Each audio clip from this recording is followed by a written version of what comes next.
Okay, we'll call to order the planning commission meeting for Wednesday, December 7th. Roll call. Chair Cindy Olson, Here. Chuck Howard, Here. Ursula Krustelwicki, Don Reimer. Here. Lisa Manifold. Here. Kent Slaymaker. Here. Thank you. Okay, the first thing is approval of the minutes from November 2nd, 2020. The only correction I had was spelling on my last name. A couple different ways. It's Owen. Are there Ian's in there somewhere? There's Ian's under Okay. public comments. Oh, I have you both. Apologies. I will fix that. Yeah, I don't know if I didn't. Yeah, I just noticed it when I thought, okay, correction. Any other corrections anybody have? Okay, a motion to approve the minutes. I second it. Nope, I need it first. Okay, motion to approve the minutes. Second, all in favor? Aye. Aye. Opposed? Okay, the motion carries. Conflict of interest? Yeah, this is, Oh, if any of us have a conflict of interest in the agenda items. which in this case, we don't have a formal request, so you would not. We like to keep it standardized for all of our, all the bodies now. We're trying to incorporate that. Okay. And then the next item we have is public comment period, and it's where if there's somebody in the audience that wants to make a public comment that's not quite on the agenda, we give them that option right now. Is there anybody that's got a public comment that's not on the agenda?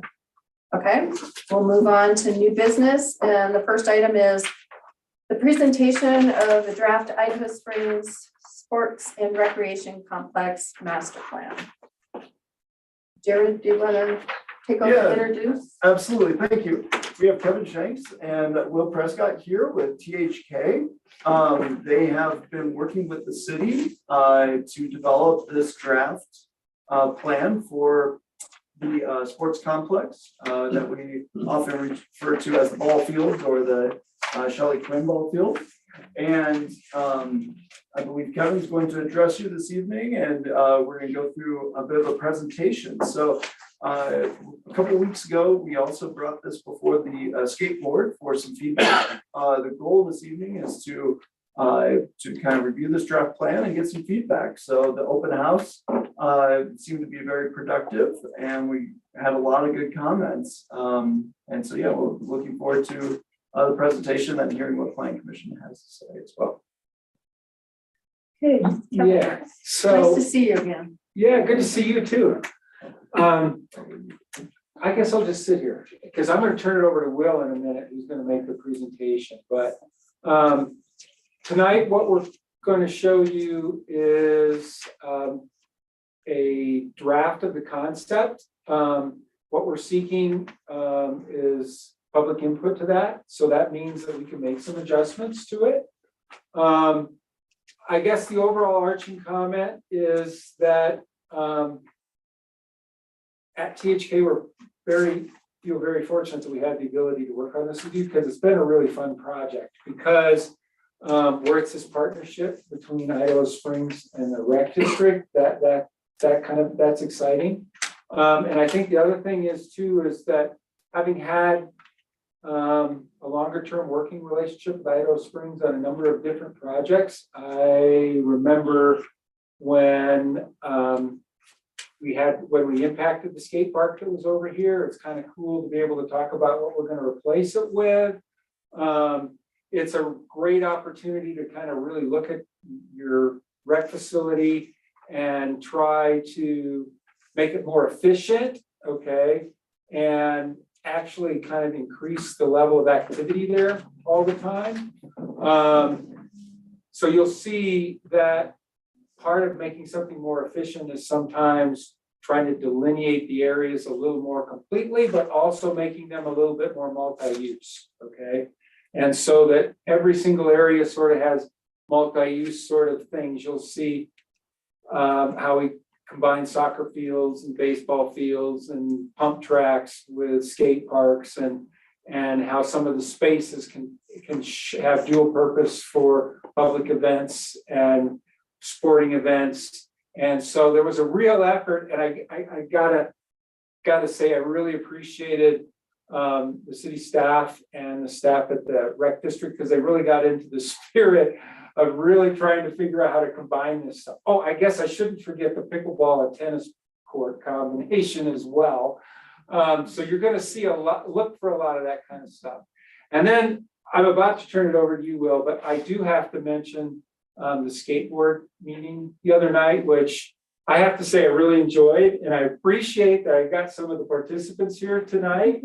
And we got a lot of great input that night. It was pretty exciting. Not only were people very vocal about what would make this skate park unique, but they were very willing to engage in a conversation and help us understand. And so the idea is that this skate park will be, even though it may not be the largest, we're planning on having some pretty cool features that will have a regional draw to it. And so we'll kind of talk about that as well. There's some, they clued us into some of the great examples that are around close by that they think will work really well. So actually, will do his best to kind of communicate some of that. But I'm looking back at you guys, if we forget something, you know, in the public comment part, don't hesitate to kind of chime in, okay?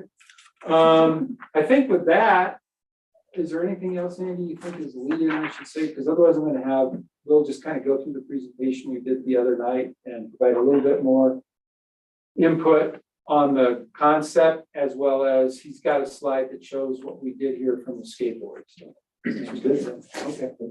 Yeah. I have one other item, real quick before we turn it over to Will. The rec district has been a great partner in working on this project, and if I'm not mistaken, the survey is still up, is that correct? It is. And so there is a survey to gain some more public interaction as well. And we can get you a link to that as well, if you haven't seen it already. Cool. All right, good evening, everyone. I'm Will Prescott. I'm a landscape architect and project manager over at THK.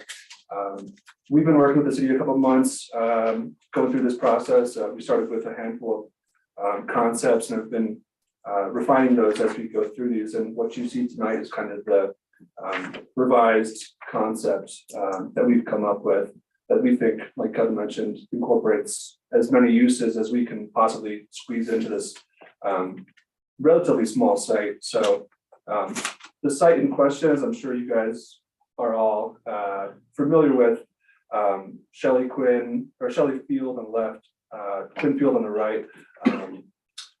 Most of the work we're looking at is primarily on the east half of the site in Quinn Field.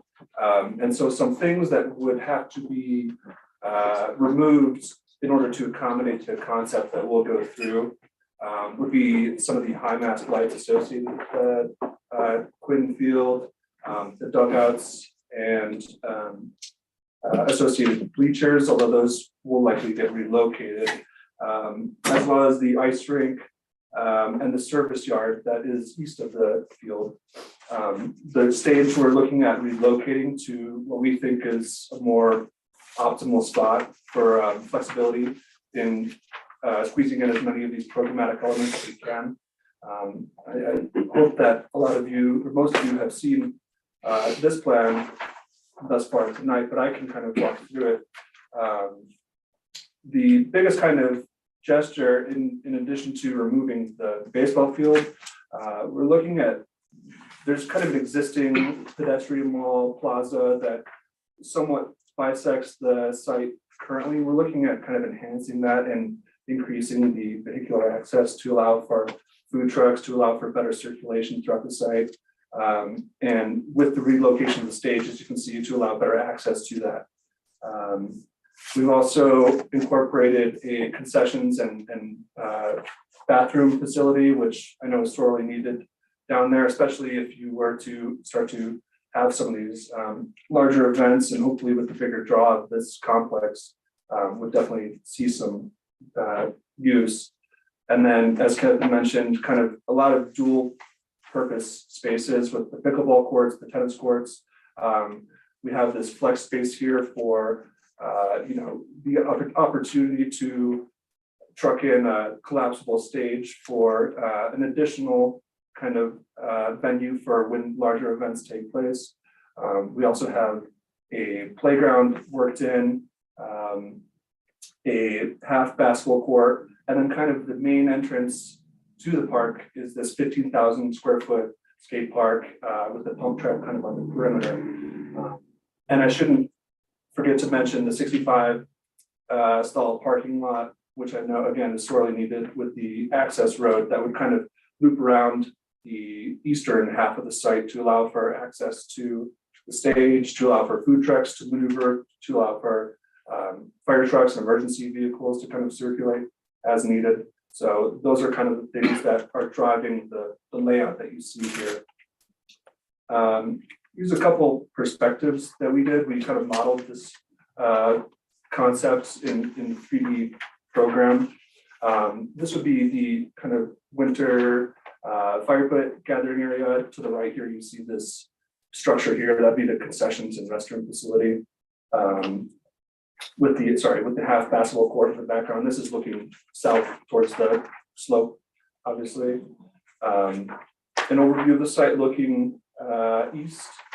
And you can see the stage relocated, the batting cages I failed to mention would also be relocated as part of this project. And then the pedestrian wall that kind of leads you to these relocated structures and new facilities. Looking down the pedestrian wall, I mentioned the opportunity to bring food trucks in. I think it's a lot more comfortable experience as a pedestrian to have, this space widened and brought up to, modern standards while still maintaining the ball fields to the west. And then looking southwest now, this is at the entrance of the park, kind of, we obviously haven't designed the skate park that would come at a greater level of detail in the design process. We've kind of framed where that skate park would go. But this is looking at where that skate park is and kind of towards the rest of the complex. Some of the press imagery that we were looking at, and this is pulled from our conversations with the skateboard as well as with the city. These are some skate parks with elements that they and we thought were very successful in the region. So some of these in Arvada and Golden, and then we also kind of broke down the rough sizes of these to give you some context for how much you can squeeze into the space that we're working within. So in Golden, in Arvada, a lot of these pool features, a lot of these, quarter pipes, stairs, things that we heard that we want to make sure we work into the design when it comes time to detail this park out. Some parks in Silverthorne, this is, a little bit closer in size to what we're working with at 16,000 square feet. But not just the size, also elements of this that we felt were successful. Some movable features such as, tables, and again, a couple other smaller examples throughout the Denver and Front Range region. I mentioned the pump track that would kind of ideally in this concept work its way around the perimeter of the skate park. We feel it's important that pump track be paved in order to reduce the amount of accidents with pebbles getting caught under skateboards or just having that ability to kind of sculpt and carve the terrain with asphalt or concrete seamlessly into the skate park would definitely help. I mentioned the restrooms and concessions facility. This is kind of an idea of what that could look like. We heard in the meeting with the skateboard a couple weeks ago that a covered awning for when there's bad weather or in the winter would be very nice. So something like in the bottom right or top middle you see here. And then with the playground, we also want to make sure we're checking, working to include as many elements to make it as accessible as possible to as many groups as possible. So some sensory elements, perhaps a bouldering amenity, which we've seen, I think, in some parks around here, but obviously would work its way in nicely, I think. Some of the feedback we got from the November 21st meeting with the skateboard, just about the overall park. Like I mentioned, the concessions and restrooms facilities should have a covered element, some pedestrian scale lighting as opposed to the massive high mast athletic field lights. There was some question over the number of parking stalls included and whether that could potentially be reduced just with space at a premium, or if not, how could we best suit and design this parking lot so that it has the most flexibility as possible, so that in times of, when the parking lot is closed or half of the parking lot is closed, you still have the ability to use that space as, you name it. We also heard that some better connection with the Greenway Trail and pedestrian tunnel into Idaho Springs is needed. So something that we're considering and looking at moving forward. We know that there's a historic railroad on the slope there. We've showed kind of a rough outline of how to bring people into the mountain with a trail overlook, and perhaps tying into that, bringing people up and connecting with part of Idaho Springs history. And then lastly, just is the pickleball and tennis court, will those amenities be used enough to justify the space they occupy? So some things that we heard that we'll take into consideration moving forward. Skate park preferences specifically. I mentioned the covered elements, the strong desire to incorporate bowls and pool features, strong desire to incorporate stairs and quarter pipe features. And then this was a large point of large item that got brought up is the quality of work, working with the designer, working with the contractor to make sure that the quality of concrete, the quality of the coping, quality of materials used in the skate park are of the highest possible caliber.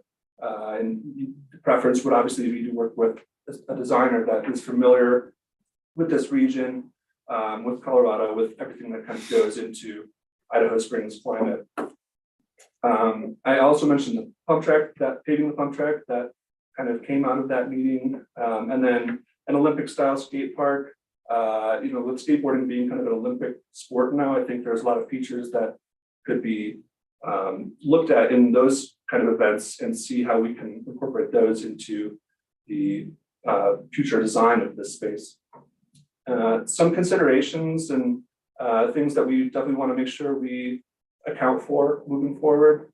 There was concern over the, I'll call it conflict of uses between skateboarders and mountain bikers, if that's too close together to place those two user groups. And then, people definitely aren't a fan of, stiff kind of robotic skate parks. And, working with a designer that is more open to unusual forms, kind of thinking outside the box, working in art installations. Those are some things that we heard would be very important moving forward. Like Kevin and Jared mentioned, the point of this meeting is to kind of hear from you guys and allow for public comment and your opportunity to, again, give us as much feedback as possible so that we can make sure that we present the best possible concept to you guys and get that built. So with that, I think we'd love to hear any comments, questions, feedback as we go forward and kind of rethinking how this space is used. He's great. Thank you. I would say anybody that's got any questions or comments, state your name first. We can start up here. I'll start with somebody. Where's the funding coming from? So we're working. I'm looking at Cameron. I can talk about that a little bit, and Cameron can help me out. We're looking at different grant opportunities. That's going to be kind of the core of the proposed funding at this point in time. we have a number of things that the city can do that would act as a match. There's some utility things, et cetera. And so that's kind of the way we've looked at it currently. But we are more than happy to seek all sorts of funding opportunities. And we might have to do a phased approach as well, just because the skate park alone with the amount of concrete, et cetera, will That's, be yeah. a significant amount. And then the other amenities as well. So is the city going for the grant, or is city and the rec center's got grants available too? Probably. We've been working in conjunction so far. If if there is something that the rec is able to go after, that's just rec oriented, I think, that may be the case, and the same would be true of the city. Andy, for you? We do have some money that's budgeted for 2023 in our improvement fund. Obviously not enough to build the whole complex, but enough to serve as a match or to get us started. Possible funding sources are Great Outdoors Colorado, and another is Colorado Parks and Wildlife. Okay. So we've been speaking with both organizations and working with them and describing the project to them. So. And is that sometimes for it the takes- 2023 grant process then? Yes. Okay. Yes, that's right. Yep, we actually have, we've met with both agencies and we're gonna be persistent. I mean, I think it looks great, so I'm just asking questions. What's the budget on it right now? As is. We put together a rough cost estimate back when we were going through the grant application process, and I believe it came out to about 3.5 to 4 million. Oh, I thought higher. Pretty good. So obviously, as we kind of work through the refinement process of the design, that number can kind of hopefully get closer to reality, but it's a kind of a wide range right now.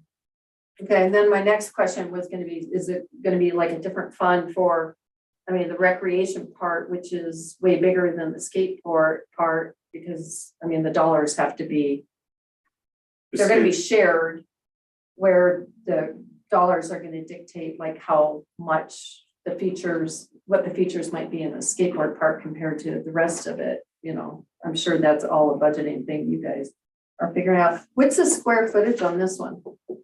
Which one? Of the The one, proposed. the one, yeah, the I believe it's proposed 15,000. 15,000. 15.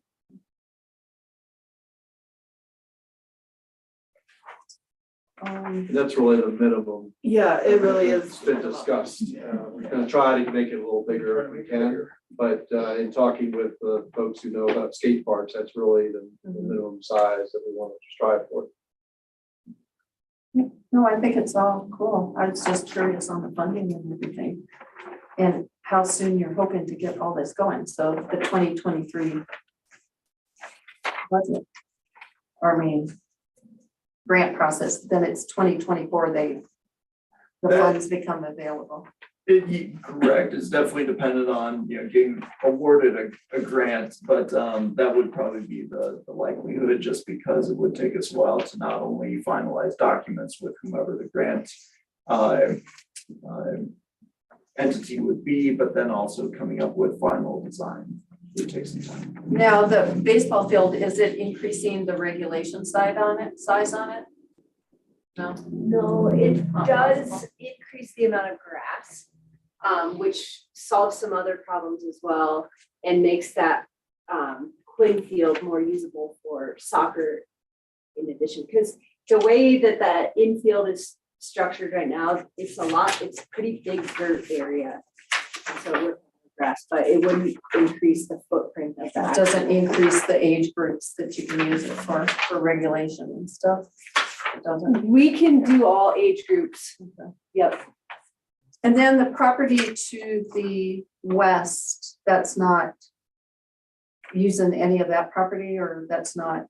Correct, we still have to maintain access to that property, so the That's- road on the that's not- north that's why you still see that maintained. Yeah. And so we're proposing to keep a 24-foot, which would be a two-way, minimum drive aisle experience to that parcel in case it does develop, and also because there are, infrequent users on the property. So you wouldn't be able to park on that north side of that?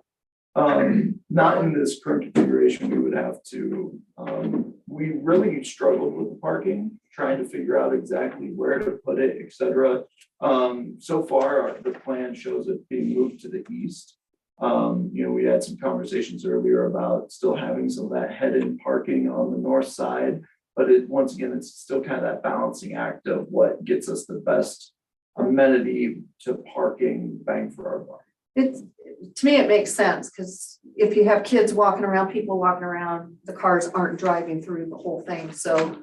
I think placing it to the east side was a good choice. And as far as amount of parking, it's, you were saying that, if I'm correct, it's not necessarily a code issue, it's just about what's the good design kind of thing. Yeah, we definitely looked at it more from a practicality perspective than a code perspective, just because the code's pretty silent on it. So, working with THK and the rec, who have a lot more experience with what something like this needs, and it technically probably, I'm sure everybody would say would prefer to have even more parking, but once again, we're still trying to play that balancing act of being able to have plenty of users, but maybe not building for that peak capacity of rapid grass or something. Right. 65 seems like a lot. It is a lot. Yeah, it does seem like a lot, so. Oh, good job. Anybody else have any questions on? I do. Is that 3.5 to 4 million, is that, I know it's rough, so I'm not gonna hold you to it, but is that idea taking into account everything you want to do here? It is. Okay. And one of the other things that you mentioned is taking away, like maybe looking at taking away some space from the pickleball courts. Would that also be would you also have some flexibility with that flex space, In terms of adding or removing adding to the space. skate park? Yeah. Yeah, I mean, it's definitely something that, nothing is set in stone, so, if we hear feedback from the community that, the skate park is of utmost importance, we can obviously work to reconfigure it as possible. The flex space, is what it's called. It's flexible space that we can kind of rethink. We wanted to maintain kind of an open lawn there still, so that, T-ball games, youth soccer games can still, occupy that space. While there's, adult league or baseball game going on. So it's again, kind of a balancing act in trying to accommodate all these use groups, but there's definitely flexibility there. No pun intended. I think you'll get a good fight with the pickleball people, won't you? Isn't it the fastest growing sport in the United States? I've never heard of it. So. Gotta do it. I would agree with that, though, because pickleball is huge. I know it is. There's places that, yeah, We've seen anyway. massive growth. Jonathan, I was just gonna say, we're also obligated to replace the tennis court that was taken out during Colorado Boulevard, that was paid for by CPW, so we do have to replace it. That's what I was gonna ask about, the extent of the requirements regarding that. Is it like just the tennis court? Are there other things? Does it have to be full size? Like what are the specifics that it has So- to be? The original skate park was paid for by lottery proceeds, but it was before Tabor came into effect, and it was before the rules about how that money, the recovery of that money happened. So we aren't obligated to replace the skate park except for the community need for the skate park. Right. So that's why that's there, but the tennis court was specifically, it was paid for by CPW, and they had a restriction on it that if we took it out, we had to replace it like amenity. So Right, like, that's why the skate park's there, and using it in a multi-court configuration for pickleball just expands its use. Mhm. And maybe there's even, Netherland uses theirs in similar fashion, and they have other uses with it as well. So there may be opportunities for that too, but if we were able to put tennis in there, that would take care of our need with that. and like you're saying, I'm for tennis. I like tennis. I was just curious. can the tennis and pickleball be used the same? Okay. And just to add to the skateboard part, a little bit of history. I was on city council at the time, and there was 3 young boys. Cameron might remember, they were, I don't know what grade you guys were in. They might have been 7, 8 years old. They came to our council meeting and begged the city council to build a skateboard park. So this goes way, way back, you guys. And my son was one of them. And the city came up with this skateboard park, and that's how it ended up down there, because it was the only place in the whole town that you could put a skate park, but it was those three little boys that started the whole skateboard thing in Idaho Springs, so just as a little bit of history, anyway. I'll have to tell my son, you're not gonna believe what's going on now. Cameron's here with it. She went to school with my son, so that's why I say that. All right, any public questions? Yeah, my name is Isaac Cook. You mentioned lighting earlier. Is that gonna be like night skating? Or are you gonna be able to skateboard at night? It's something that we've heard from our last meeting with the skateboard is having the ability to use the park at night is definitely something that's preferred. There's also, with the lighting, I think from a safety perspective would be required around the concessions or bathrooms, basketball court. Obviously the city can determine when those lights would be on and off, but we feel it's important to incorporate at this point, more pedestrian scale lighting throughout the proposed improvements. And if I'm not mistaken, we have some ball field lighting, is that correct? I can't recall. And so we're not proposing to eliminate that, that would still be there. Yeah. That's 5 minutes lights.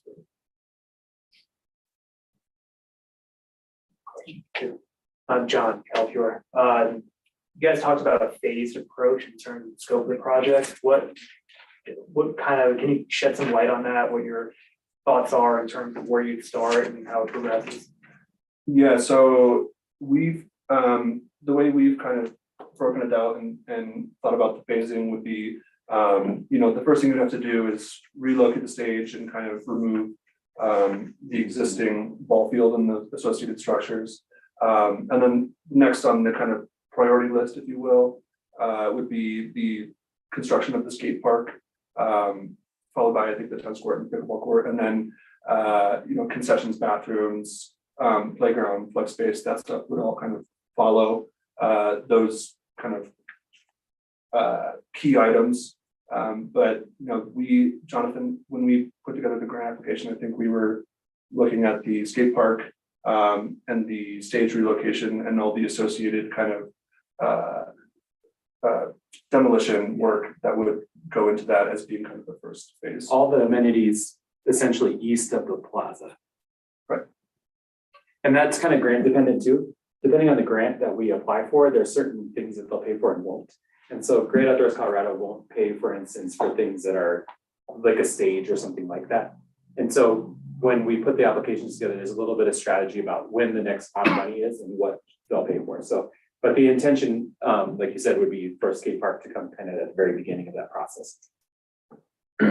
Is that based on kind of the most destructive stuff or maybe not destructive, but intensive stuff first that would disturb other Yeah, and I things think going on? that's kind of what we were trying to figure out, because there's certain amenities there that need to be built that would be impacted during the construction of other things. So Right. probably the parking lot is another one but the parking lot doesn't necessarily have to be paved right away. It just needs to be, you kind of got to get the infrastructure in to get it done. So that's one of the other things that we've done is we've looked at these grant applications and we've been working with Cameron and I and Jared just had a meeting with Great Outdoors Colorado about the project and about their kind of appetite for paying for projects. And so there's this strategy between getting as much of a project that they can put their name on and be proud of as possible, with also making sure it's things that they'll pay for and the timing of other grant funds that you can stack on top of it. So it's all this like capital stacking game and strategy to make that happen. So our goal would be to build the infrastructure in such a way that we can keep moving forward without like breaking a curve or something when we got to put something else in. And then also the other really important piece from the community perspective is that Cameron and Skateboard have worked really, really hard to get to this point. And a lot of those kids have been kind of growing up as this project has gone. We'd love to have that skate park in place as soon as possible. So as many kids as possible that have worked on it have an opportunity to say that, they affected their community in a positive way. So that's the other kind of driving factor here. Awesome. Okay, no further discussion. Thank you for the presentation. Oh, go ahead. I mentioned this earlier to Cameron and Sam, but has there been any discussion about maybe increasing the height of the fencing around the baseball field, knowing that there's gonna be multi-use on there? Just my thought along that is, we have soccer games and consistently kick the ball over the fence. Yeah. We have varying levels of skill, so, knowing that we'll be back against the road on one side and the trees on the other, that could be problematic. So how high do you think that fence needs to be? Would you recommend if you just had to? Well, higher than it is now. Knowing that it's, chest height. Ideally, it'd be over our heads, but, it's just a Okay. suggestion. Yeah, no, that's a good feedback. Yeah, the same as the ones. Yeah. on the other field. Yeah, like, so what currently is there is maybe, what do you think, like 8 feet, I would say it's something like that? And that's kind of the ideal scenario, but. Okay. And we talked about maybe taking the fencing from the existing soccer field and putting it around the baseball field if that's possible. Well, yeah, appreciate that. That's something that we can look into. That's, yeah, I don't know about those. Yeah, concrete. Yeah. Just pulling them out. Okay, anything else? Okay, thank you for the presentation. If we may, could we take just a couple minutes and teach me to break down their boards and stuff and then resume the meeting? And then we're going on to parking in the downtown historic district. If anybody's wanting to stay. Oh, yeah. In that conversation, you're more than welcome to stay. Maybe you could put a pickleball court on top of the parking complex. There you go.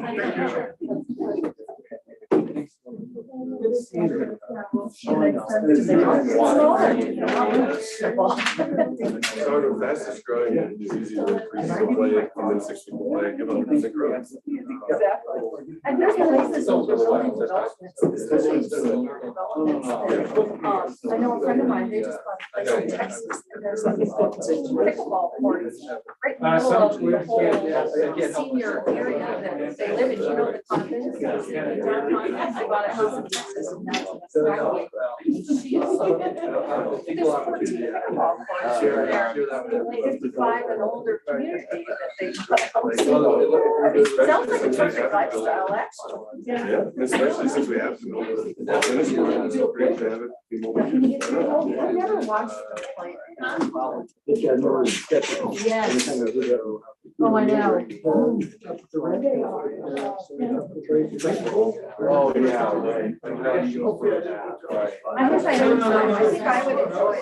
Do you play it? I don't play it. Me too. Should I play it?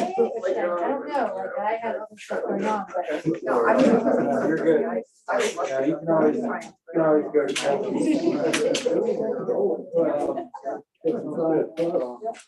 Well, that's a nice thing for knees, like if I have knee things that I have to watch out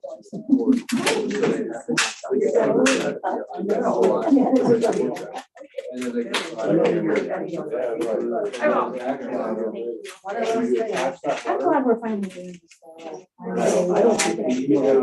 The whole project, when the school board talked about doing the skate park up there, I was like, we have this whole area down here, like, let's make this a complex for the city.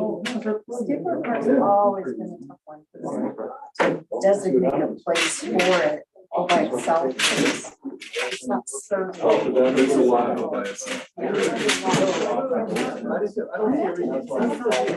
why I was wondering how the answer across. Well, the shared overhead helps set up on one place because, I mean, you have each of these uses in different places, you have.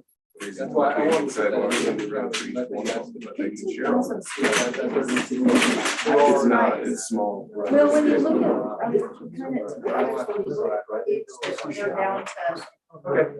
Thanks. Have a good night. It's very small when you compare it to like the 40,000. Well, the 40,000 is on the large. Nice to see you, yes.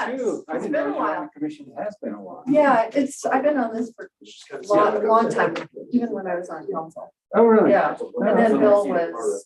I know, moved to Arizona, so Not her. I took on last year. Oh, Yeah. I know, we haven't done a project in a long time. I know. Well, you got a big one coming now. This Yeah. one. This is- Yeah, and Thank you. then the, 4 Points. Gotcha, right, exactly. Thank you. Yep, good to Well, see you. luck. Nice to see everybody. When you think about it, a 400 by 400 foot would be 16,000. And 400 feet is not that long, if you're on a Yeah. skateboard and you're moving or a bicycle or something. I guess I was just looking at some of these. Square footage always sounds larger than it is.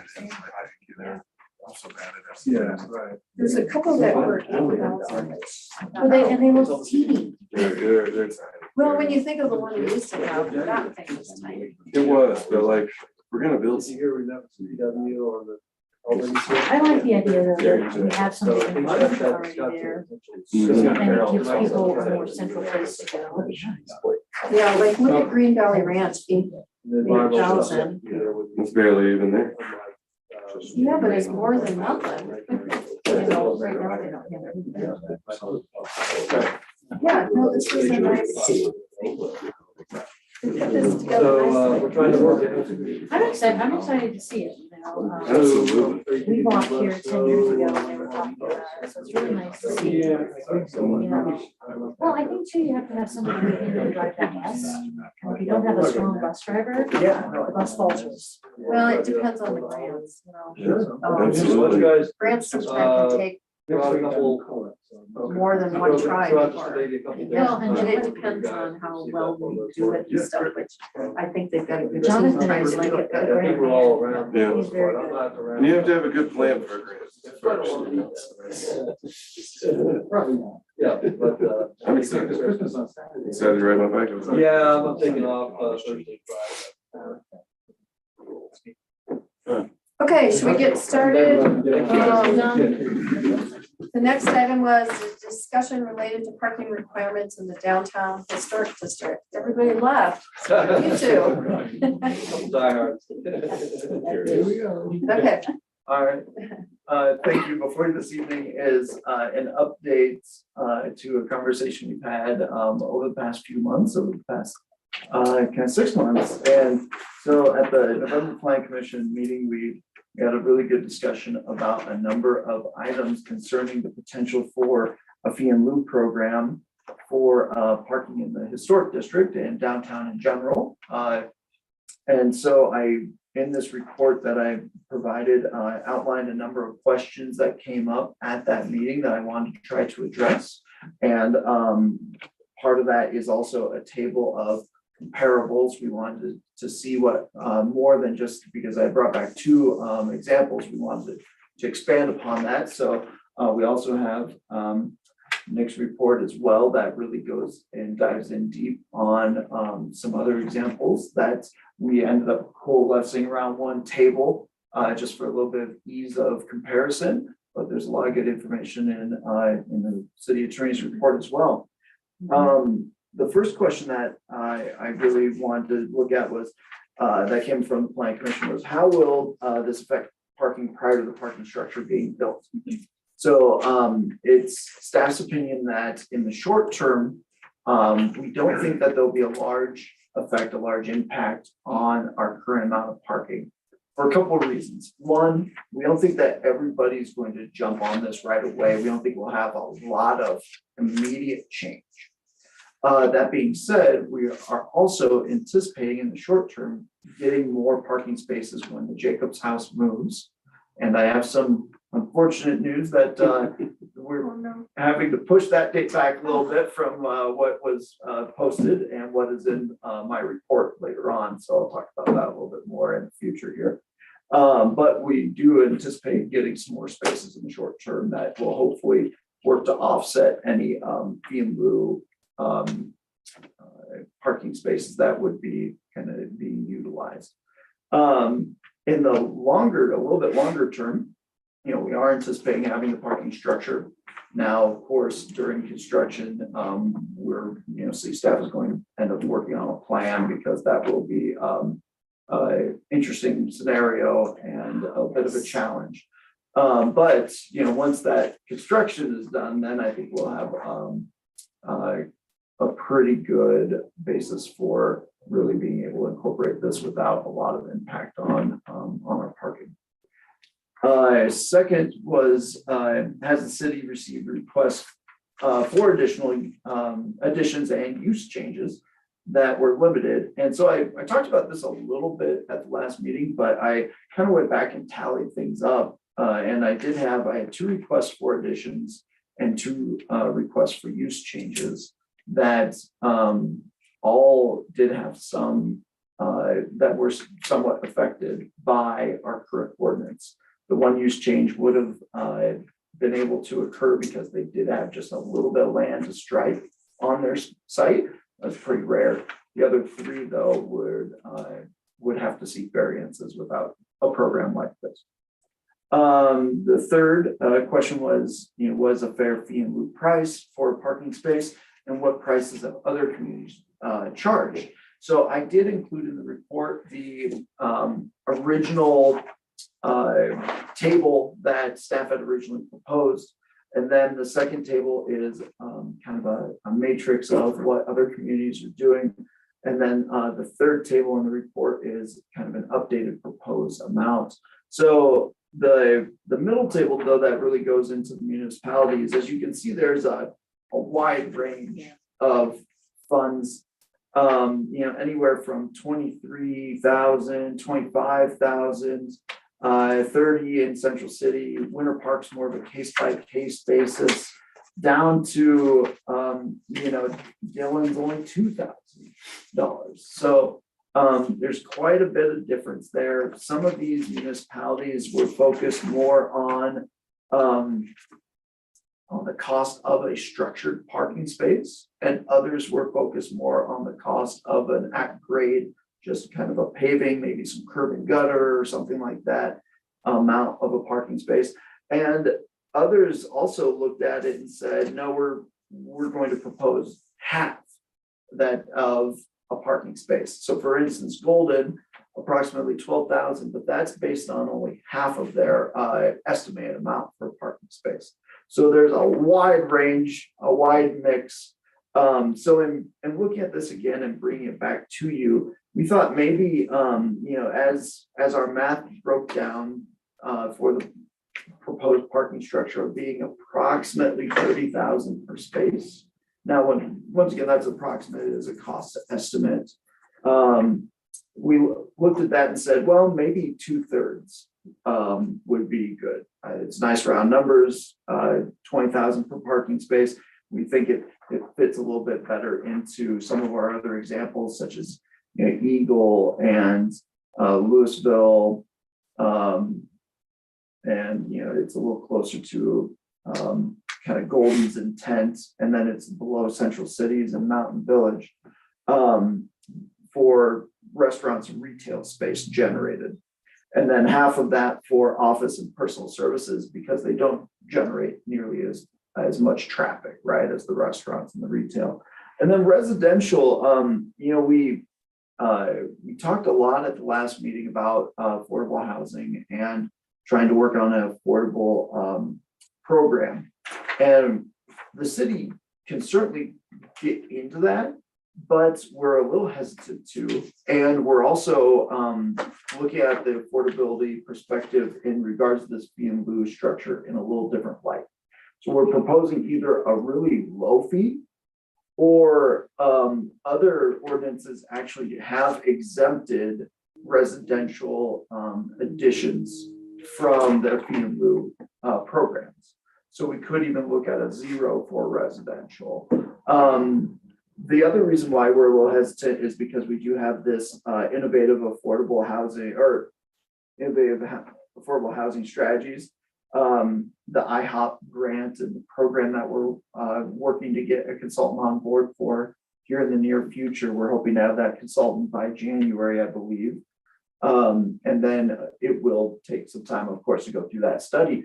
But if we have a program set up, we can always tweak it. And we kind of are hoping that that consultant can help not just the city, but the entire county out with working on affordable housing strategies, proposing some other code amendments.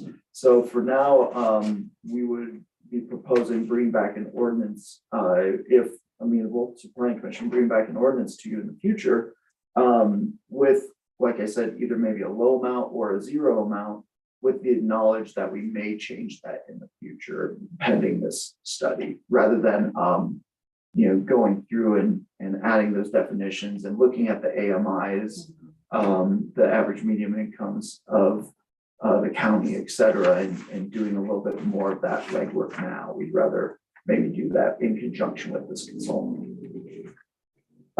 And then last, the boundaries, I included this kind of same proposed map. It includes all the historic district. But then it also expands to the north a little bit to Colorado Boulevard. This map, of course, is subject to change. This is just a proposed item. If you think that there are other locations within this map that should be included, or if you think, maybe Carlson Elementary could be too high of a density or something, and you're worried about the number of parking spaces that they could remove by paying a fee, maybe we take that out. I mean, those are all things that we can discuss. But with that, I guess I'm looking for discussion as to expanding on these questions. If you think that the program is good in general, if you think that the fee and lieu amounts proposed are something that you'd like to see, and then boundaries, and then we're also looking for direction. The next step would if directed to do so, would be to bring a text amendment before Plan Commission at our next meeting or in the first quarter of 2023. What was the thought going to Colorado Boulevard? Yeah, the thought there was it's zone C1, and there are some uses there and homes there that could potentially be utilized as businesses in the future that may or may not have some space. Or C1 also would potentially allow for some redevelopment on small lots as well, and it is kind of our commercial corridor. But once again, that is something that can be So reviewed. looking at this, where is the Elks? The Elks is actually across the street to the north where that R and R3 is. R3 is, yeah. 14 and Seabolt right there. I was thinking it was here. Okay, Yeah. it's right here. No, I think that was reaching. Oh, okay, so that is where I was thinking is. It's next to the R3. Yes, it's next to the R and R3. Okay. Yep. Yep. Oh, it's on that side. It's on the north side of, northeast corner of where that R is, yeah. Because the purple shade to the south of it is the lodge. That would Okay, be the that's hotel. what I was wondering if that was included. Okay, that's exactly what I was thinking. Okay. And then next to the C1 to the left Mhm. is, Carlson. The red in the purple boundary is Carlson. uh-huh, The purple square in that same block is the library. library. Okay. Yeah. Okay. So the question is thinking if that should be in there or not. Yeah, we do think that, any potential developer may want to utilize this program. But we also, I wanted to bring that up to the commission because I think it's nice to include, but that is a good sized space with potential for quite a bit of change. Something to consider. But potential in a good way or a bad way if you don't have this in place. Oh, that's a good point. I think it definitely allows for more flexibility there. Most developers also that would take something that large into consideration will know that they need some parking. That's just practicality for whatever use they propose. So that's why I included it originally. Because I do think that it's probably wise to put in this program. But I did want to highlight it as one of the larger redevelopment potential.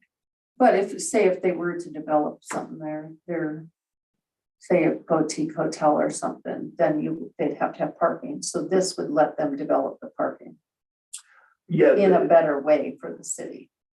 Yeah, this I believe would work in conjunction with because if you were to truly redevelop that whole site, there is some flattish space. If you want to keep the building, you could still build in some parking as it is. this would give them a little more flexibility to pay some fee in lieu for some spaces, but yet still build others on the site. Okay. With that said, I would think that we would want to leave it in I think at so. at this point. I have a couple questions. So when, do you guys have an estimate on when you're thinking the parking structure, like the mobility hub, or at least the parking piece of the mobility hub would be usable? That's a wonderful question. I know it's a loaded question, but there's a reason why I'm asking. So Okay, I have more questions. so we recently discussed this with city council about going, working towards a IGA with CDOT. So that probably would not take, or would not be finalized until probably late spring or summer of 2023 here. So then we would try to work to finalize our plans, and then I believe head towards 2024. If I'm not, please tell me if I'm speaking out of turn on that. Yeah, I think you're right. I don't think the parking structure, the best case scenario would be 25. Well, the Oh, reason okay. I asked that is if you look at the school board, what the school board is planning is 2024 is when they're gonna be working on 103. So Carlson wouldn't even be available for any other kind of development until probably 2025. Like if you're looking at what needs to be done for 103 to turn that into the elementary school, 2024 is when they have plans in place for that. That's 2 years away though, so I don't know if that's gonna happen, but that is their plan. So if, I don't know if that's important for this, but Carlson probably wouldn't even be in play until 2025. Yeah, because So- the parking structure, yeah. And related to the parking structure, how many spots will be lost during construction of it? Approximately, I mean, if you know. Shoot, I apologize, I don't know that number off the top of my head. It would largely be the entire parcel behind Tommy Knocker. That's about 60 spots, It's I about mean, give or take. Okay. Yeah, so there'd be that, yes. But like Jared was saying, they kind of evened out the impact, some of it with the house moving, Jacob's house moving and stuff, so that will increase parking, I mean. Yeah. Are there also plans to move the garage that's next to Jacob's house? Because that will also Mhm. allow for some more parking spaces. Yeah, the city is working on a plan to relocate the front portion of that building.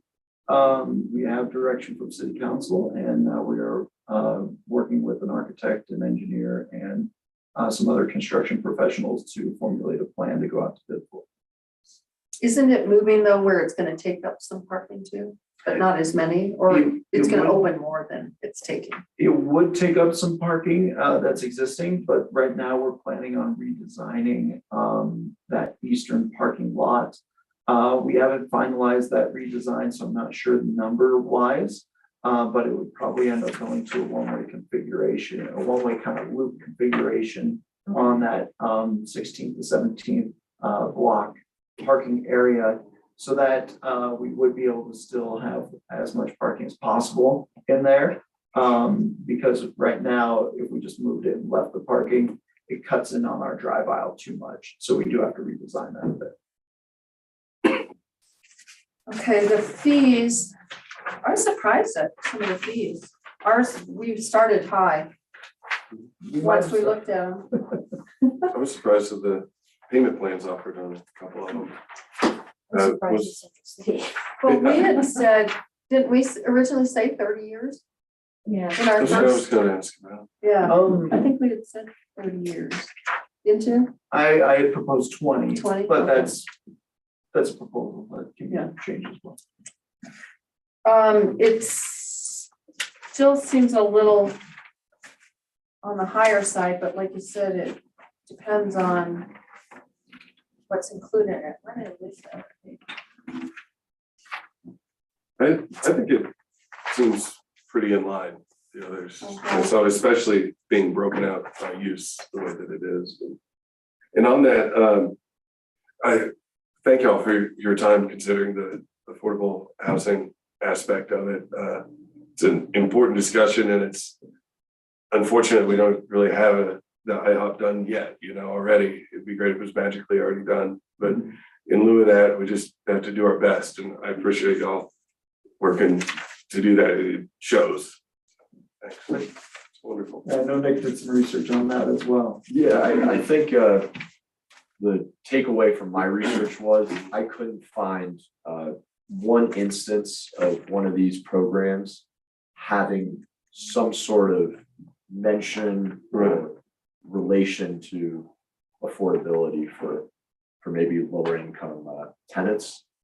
And as you were mentioning, the exemption for residential use, you can keep it as a low fee.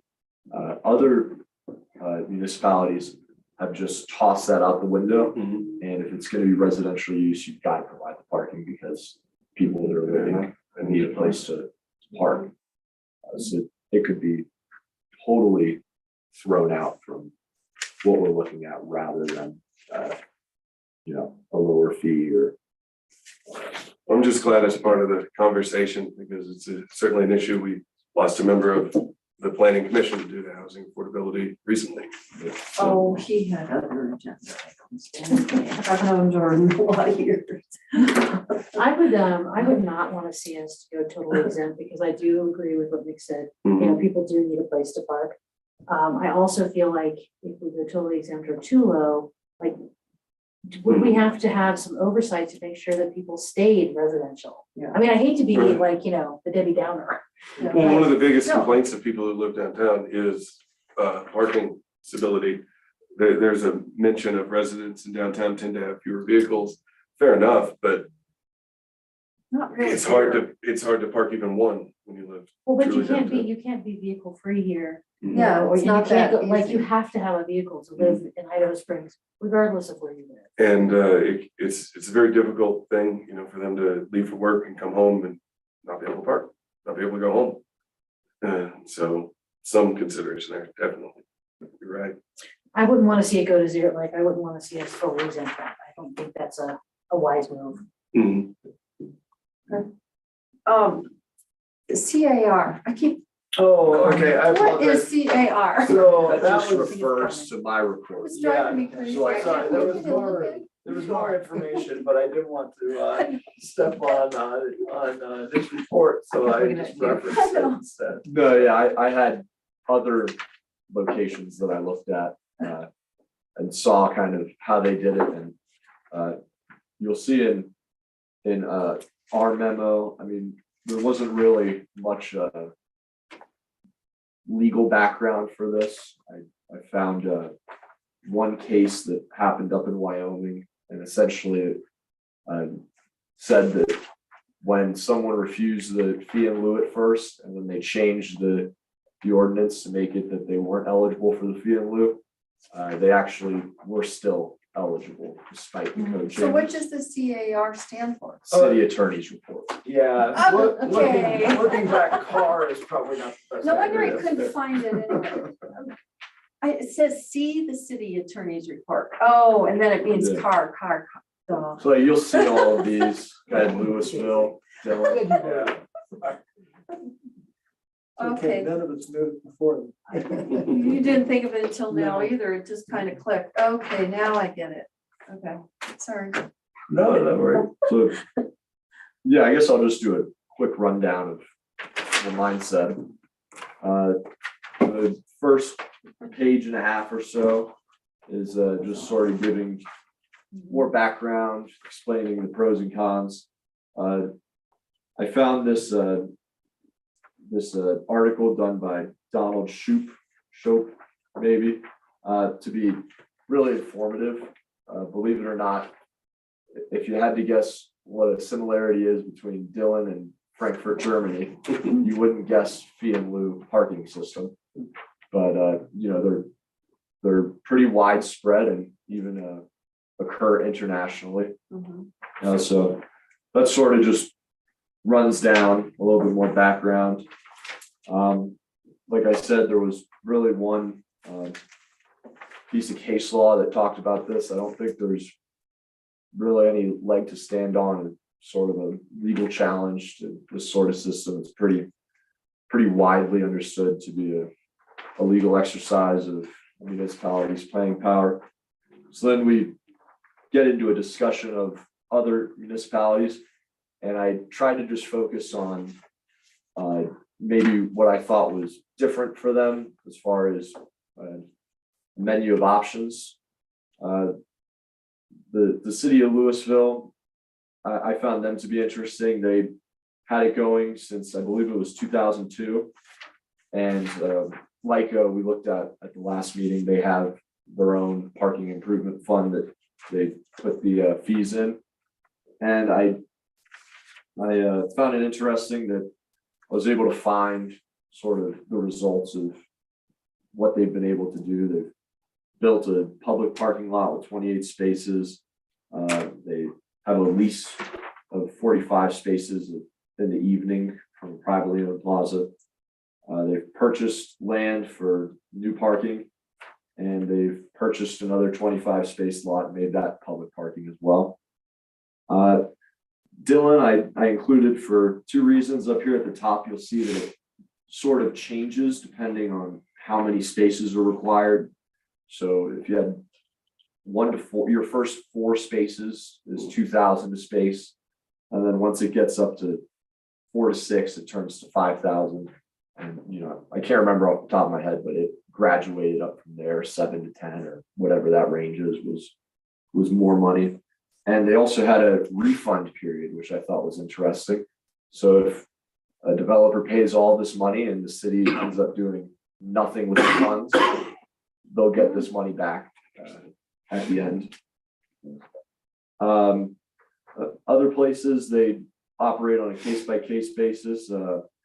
I included Mountain Village just because they're sort of similar size to Idaho Springs, population-wise. And you just see how, you know, they charge 25 grand per full parking space, and then a $500 operations and maintenance fee for each half parking space. I thought this Coconut Grove piece was interesting. They'll revoke your business license if you haven't paid up. That's Florida. Yeah, Where's Mountain Village? that's like Telluride. It's like there's Telluride and Mountain Village right next to each other. Telluride, I thought it was interesting that they include all of these sort of qualifications to be permitted to opt for the fee in lieu instead of providing the parking. And also included it because they make sure that you pay 50% up front. And just like who was it, Dylan, they also return your funds. Here it's 7 years, unless the funds have been earmarked, then it's 10 years total. Town of Buena Vista was all the way down to 1,200 per space. Central City was interesting. So if you see on this sort of table here, you know, they're obviously a bit of a different breed altogether out there, but their idea of parking is a big garage, you know. So if you have to provide 1 to 25 spaces, you don't pay anything. And then as your space requirement increases, then you pay a certain percentage of the $30,000 per spot that they've estimated a spot to cost. And then Winter Park, it's just a case-by-case basis. There really wasn't much out there. I sort of included them just because of their proximity to here.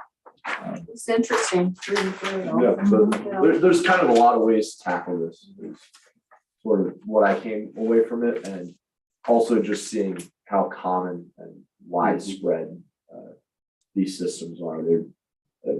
The municipalities that adopt them seem to really support them and want to show how much they love them. Given that you've looked at it, how does it, I mean, since there are some of these that have been in effect for a while now, how does it affect actual parking usage? Or is there even a way to estimate that? Because in general, you are in a way exempting people from parking requirements for money. So how does that affect like the daily people trying to find a parking spot. I mean, not as much as you think, or no way to estimate, or. Well, and if I may, I think it's challenging. It's definitely a city by city Yeah, item. Some of these municipalities have more land in their downtowns. You know, one of Vista has a little bit, it's a little bit of a flatter location. And it seems like a lot of the municipalities will seek out and target areas where they can build a parking facility. Mhm. And most of the time, not all, but oftentimes they're probably surface lots. That's not entirely true because, you know, Golden's and a few others specifically state that the fee is based on a structured park. I think we would actually have to probably chat with staff members or members of the community to bring back a little bit better picture as to how it's really helped individuals. But I did appreciate in this report, like I think it was one of your first ones where it did give some metrics of and was it Louisville? Yeah, Louisville. Where they did provide some metrics of like this is how they've utilized those funds. It's tough to say exactly what the proximity of those parking facilities are compared to, you know, say maybe a new residence or something. but it's primarily focused on using the funds to fund relief of parking through like a garage or surface lot or something. Yeah, that's Right, that makes absolutely the intent for most, if not all of them. Yeah. And on Dillon's, where it kind of stacks as you get more spaces, does that work like tax brackets where your first spaces are still cheaper, or That's how I understood it, Okay. yeah. that could be an interesting way to address Carlson or larger developments here too. Okay, so it sounds like we're all in agreement that it's going the right direction. So what is it you want acknowledgement on tonight, like to move forward on? Yep, to move forward on drafting an ordinance to bring back to you. Okay, And then any input, for instance, if you were looking at more of a graduated system for the more parking spaces. Or, yeah, and we can have more discussion on that when we bring back a model ordinance as well.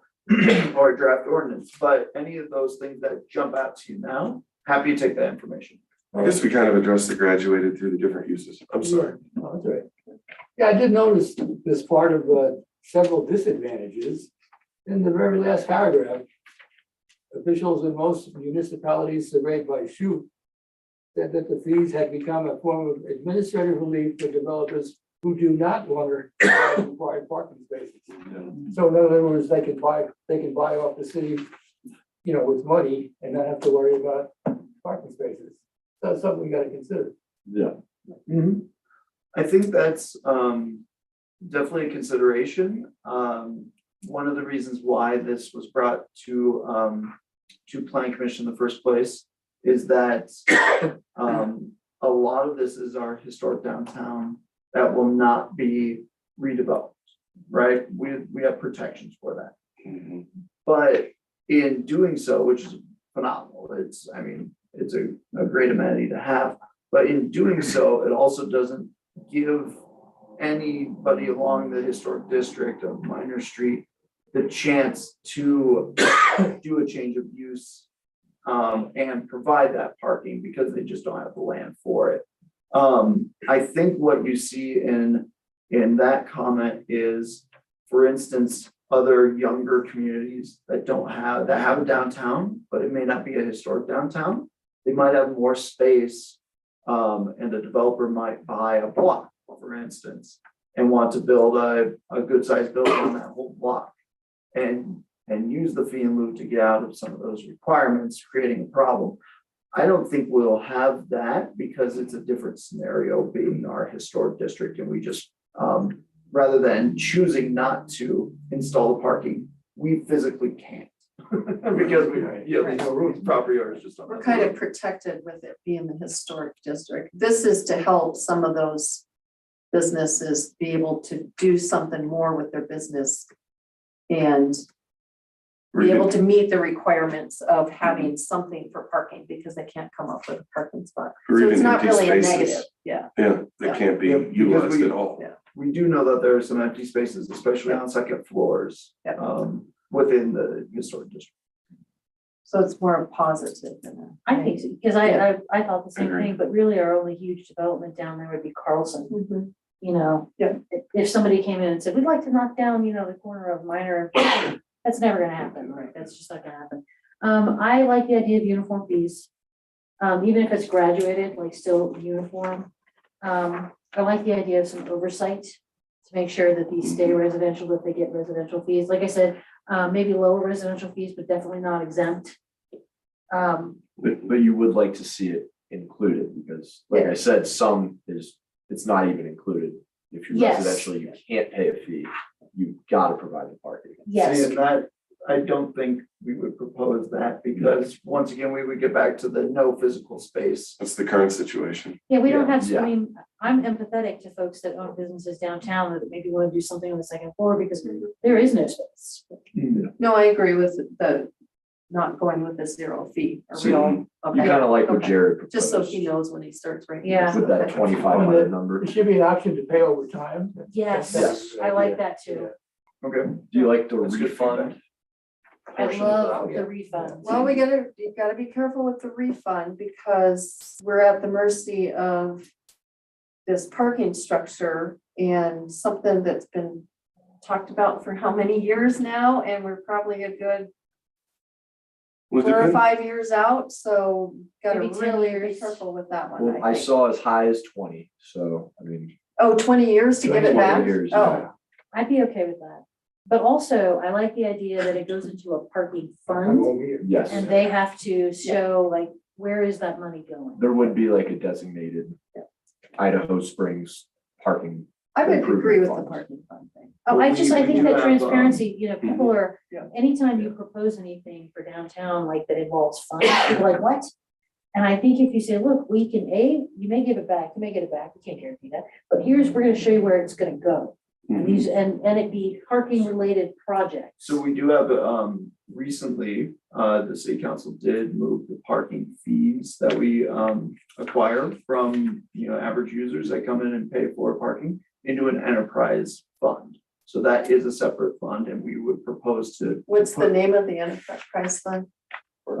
Parking enterprise fund? It is, I'm okay, sorry, I don't know that we have like a formal metaphor, but. okay. Lisa, you make a good point That makes that sense. the goal isn't that they get the refund. The goal is that the money gets used and folks know where it And was it's used. transparent, like, Exactly. it's not, oh, the city's just hoarding more Just- money. It's exactly. actually, no, the city's trying to make this easier for people that own in a historic district. Mhm. So if we want the fee to pay back, I mean, I'm not opposed to a 20-year. I think we just gotta be careful not to go too low, Yeah. Yeah. So Okay. if we think that's necessary, One thing to remember, the parking structure has initial capital costs, but it also has ongoing operations and maintenance costs that have to be paid for the city to keep it up. And so that would be potentially something like painting lines and replacing light bulbs and all that kind of stuff. That that would could be be anything. yeah. associated for the life of it. What's the approximate amount, like what, how many years until maintenance costs performs the initial? 5 years, striping is one of the things that in the mountains doesn't typically last as long as it does in the city. So that we'd anticipate happening sooner, but it's relatively inexpensive compared to some of the other costs. And then we see first big capital maintenance cost probably year 7 currently. Okay, so your enterprise parking, is that for all in the historic district, Idaho Springs, or just the structure? It's designated to the parking structure first and then downtown improvements in the fund right now as the way that the fund is structured. And so it potentially would need to be accounted for separately, the fees, but they come in, like they could come in on their own line item if they were to be for O&M and capital costs on the parking structure or something. Cause I wonder if it's, I mean, do we want it just to go towards the structure? I think we need to go towards whatever's happening in the historic district. This shouldn't specifically say what it's earmarked for. Exactly. All of the examples Yes. say that it was earmarked for something. For parking in the historic district. Not where it's just for the parking structure. Correct, because for instance, this program may live on past parking Exactly, structures. yes. I mean, of course, Yep. we'll have O and M, but Yep. we may want to look at a different parking, repaving of the other lot, or of the other parking spaces or something else too. I like the idea that it's whatever's currently needed parking wise in the historic district. I think if it's kept, okay, so what else did you need to know? Oh, how to transfer this from owner to owner, what do people sell? Like, how does this transfer, how does this move? We'll put our heads together on that one. I'd rather have that conversation as staff first and bring something to you, rather than kind of kicking it around now. How about if the business have to say 5 years holds up? That's what he's saying right now. They're gonna research it. Yeah, there's a couple of different ways to tackle that potentially. But yeah, I would rather bring forth a proposal for you to Okay. take a look at in regards to that. That's a good question. Okay, I mean, I feel that I have some really good direction. Yeah, so I feel that unless there's any other comments, that we'll pursue this in the first quarter of 2023. this was put together very well, very It was. clear. So, Absolutely. yeah. Thank you. Yeah. Okay, so next item, do you just want to go through that quickly? I mean, I Yeah. think some of these that I'd like to hear it quick. Yeah, some of this hasn't changed too awful much, but there are a couple updates that I wanted to talk with you about. We keep getting closer and closer to finalizing the plans and getting building plans in for the field house, block 57, Gold Digger Field, whatever you want to call it. There's been a few names over the, once it gets branded, et cetera, it'll be easier for us to remember. Habitat is still working on their building plans, and most likely, with weather, et cetera, that probably wouldn't kick off until spring of 2023. 1501 Colorado Boulevard, I did want to bring this to your attention. A letter did go out here recently for a community meeting to discuss potential redevelopment on that site. Back in January of 2022 here, a car hit that building, it was that duplex building, because there's two buildings on the site, so the home in the rear wasn't damaged, but the duplex was. That building is proposed to, it's no longer, sorry, a lot of planning ease, but you have to finish any repairs on that within 6 months of it being damaged if it's a non-conforming structure. Unfortunately, that didn't happen. Their work with insurance, et cetera, took longer than that. So they were no longer able to rebuild the structure as it was. So instead they pivoted and are proposing to build a small hotel on that site. And they're having a community meeting, which is something that the code requires for a final development plan before we get an application. So that community meeting will be on the 20th. It's a Tuesday before Christmas. I want to just double check that I'm correct. Yes, the 20th, 6 p.m. here. More than welcome to attend, but I will also mention that it has to come back to Planning Commission at a later date and then City Council for final approval. Will that be recorded? We can record that meeting. And that space is within the district we were just talking about. It is, yeah.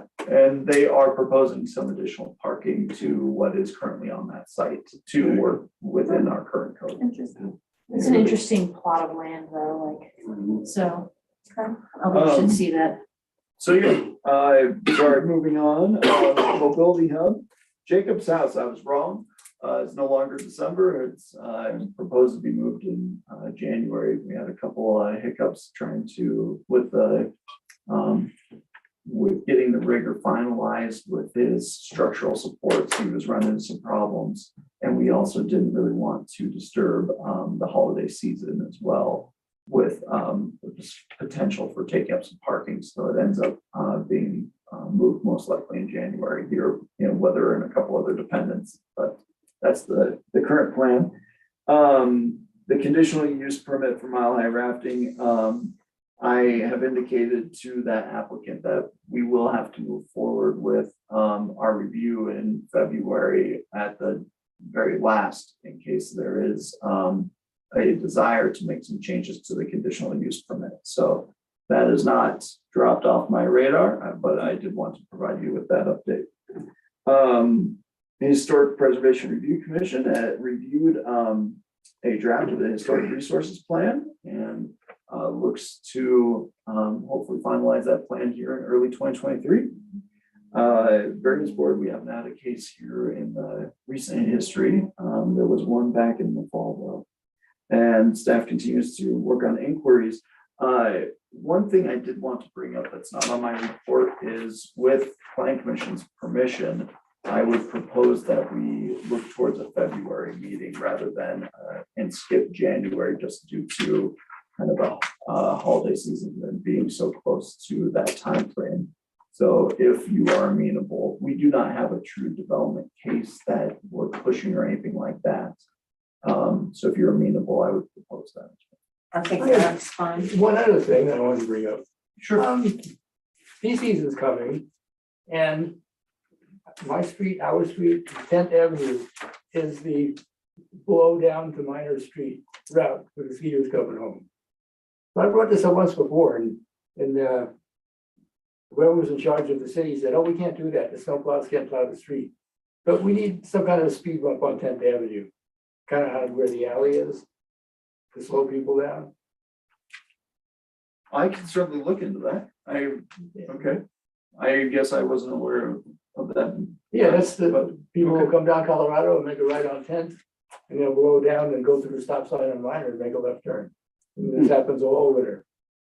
Oh, because is there a stop sign there too that allows them to? Well, there's a stop sign where you make a left on Minor Street by the football field and then continue down. Okay, And most of the people won't even stop. They just come down and they blow around the corner. You know? to avoid the 13th Street intersection. Yeah, oh yeah. Yeah, I'll talk with staff and Public Works. And I see they put in crosswalks at the Elks Club. Yes. I mentioned that. That was a good thing. Yeah. Yeah, those are new. That has been a recent improvement. On that, what about the ones that block down from that, I think, east of it, or 2 blocks next to the church where there's kind of a 5-way intersection, there's curb cuts, but no crosswalks. Yeah, we were trying to limit the number of crosswalks, and trying to kind of funnel people to certain intersections. Okay. But I mean, we can always take a look at it. Cool. I think that'd be good. It's definitely an entry point for folks going from the residential to downtown. That'd be 15, 14 to 15. I'm out there. I Or believe, is it yes. the other way? It's the other way. Yeah, I'm east sorry. of it, yes, exactly. I was thinking United Center. So, okay. you're going Yeah, to church. the other church. Yeah. Well, with that, if we're bringing up new things, the one that's in, like, just to the west of the Safeway, you guys need a better light there. It's really hard to see people crossing at night. It's very dark as you come, it's right before the park. And as you come around that corner, I see people throw themselves out in the crosswalk. I'm like, oh, if they're not dressed in anything light. That's So- why you can only see them. Yeah, you're right. We do, like, that one, if we were thinking about any kind of lights, that one could really use one. Okay. Yeah. I didn't know if this is the we'll right place for it, but if we're talking about it, I'm gonna put that in there. And I It is. apologize, I don't have, No, it's conclusive okay. answers, of course, but we'll certainly talk It's about it. off our as staff. agenda, but. Yeah, 10th Avenue, I used to see people blow by, all you see is the shot go by, down the street, yeah. Okay, no, I appreciate, I mean, this is how we know about challenges. So. Okay, with that said, we will adjourn the meeting. To the December 7th, 2022 meeting. Thank you guys for your report. Yeah, thank you. Good meeting. I live 10th in Colorado. 10th You got the in time. the alley. One in the alley? Yeah. I did. I bought a little round house for $11.50. I Oh, only, so-